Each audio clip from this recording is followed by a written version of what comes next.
Hello, this is the new 26 7th heaven for this week. And sadly, this seems to, by all indication, be the beginning of the summer hiatus. But no threat, there will be more to come. Not only in terms of new episodes, but something brand new for all of you as the time passes by. But on to this week's episode. Not Asking for Trouble, episode 155, brings the return of the yaks of Yakistan and their exuberant prince Rutherford. Yes, from that episode,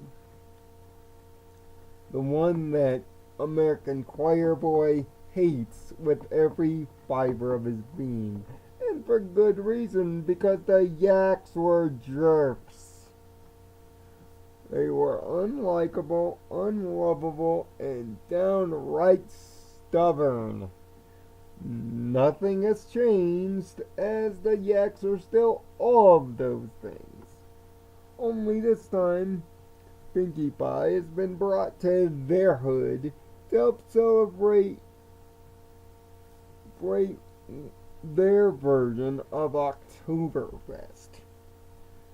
Nice reference there, guys. And me being of German descent, yeah, it needs a little bit more brats and a little bit more unfriendly to kids drinking material. But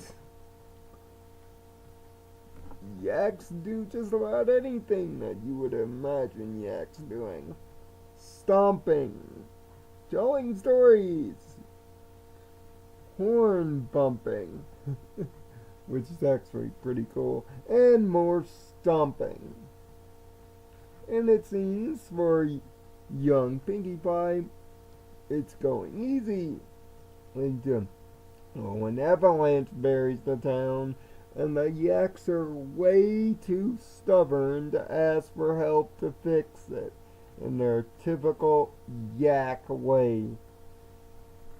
Sure, I'm a guy that loves the very few times that I get to be independent. See, for me, asking for help is not a question. For most things, I need help. That's my bizarre situation, being that of a person of disabilities. But I'd be remiss if I didn't say that I have my stubborn, need to be massively independent moments. That's also true. Independence is a virtue that I support in a way, but asking for help and having help when things are way too difficult in life can be a godsend. Having teammates, partners, friends, anybody that can make life easier so you can enjoy the finer things in life is kind of awesome. And the yaks, regardless of how this episode ends, do not get the message, which is a big problem, because in these episodes, not only do you need the moral to translate to us, the fans, but you need it to translate to the actual characters in the universe so that it can stick. And with these yaks, it just doesn't happen.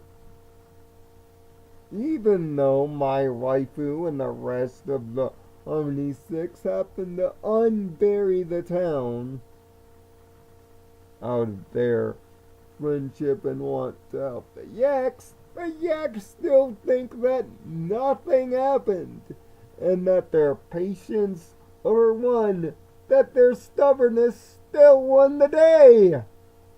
It's facepalm inducing, and Inspiration Pony doesn't get it.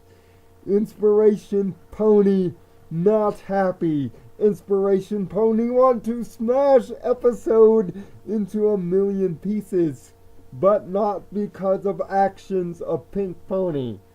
Pink Pony actually in character here. Very funny somewhat. Especially with her across Equestria balloon games. Which, yes, we also get to see a reference to It's About Time, seeing her back in stealth armor, and we get to see her tell a story in a different animation style, similar to other previous Pinkie Pie episodes, which is a nice nod. Her jokes are funny until you get the fact that she's asking too many questions, but, however, within context, this actually works. Like my wife said, we don't know much about the yaks, so Pinkie's learning as much as we are. So the amount of questions she's asking may be Pinkie Pie levels of annoying, but it's all necessary.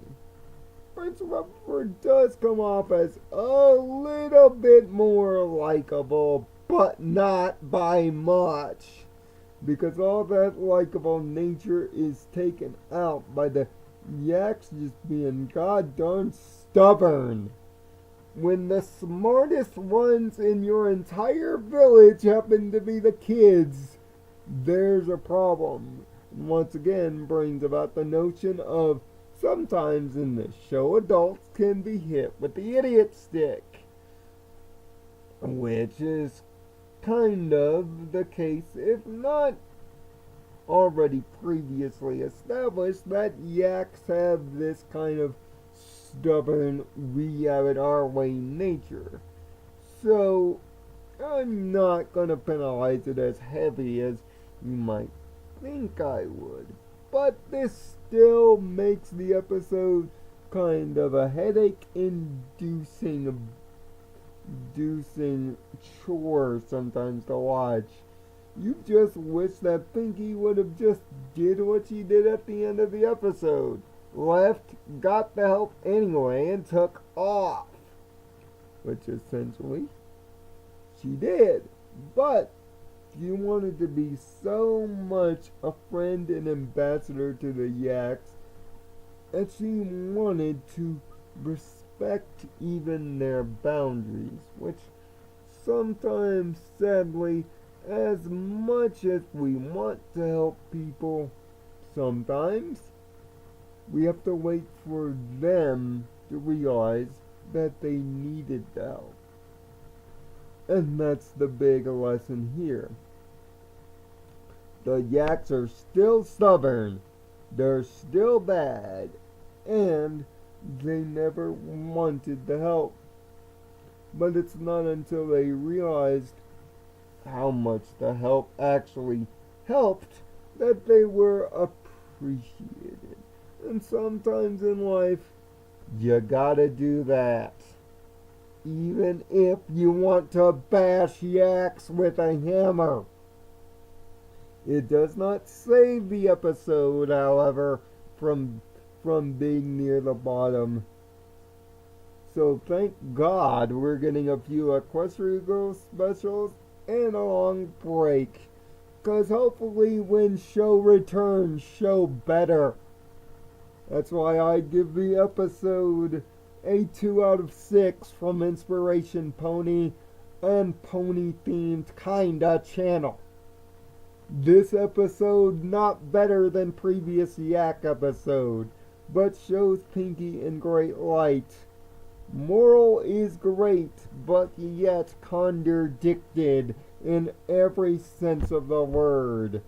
If not for Pinkie's jokes and jokes being good, and for the inclusion of the rest of the team and references, this episode be worse, be needed to be smashed. So Until next time, I'm Nirvana Sparkle, Inspiration Pony. Find peace in your own nirvana, or I smash.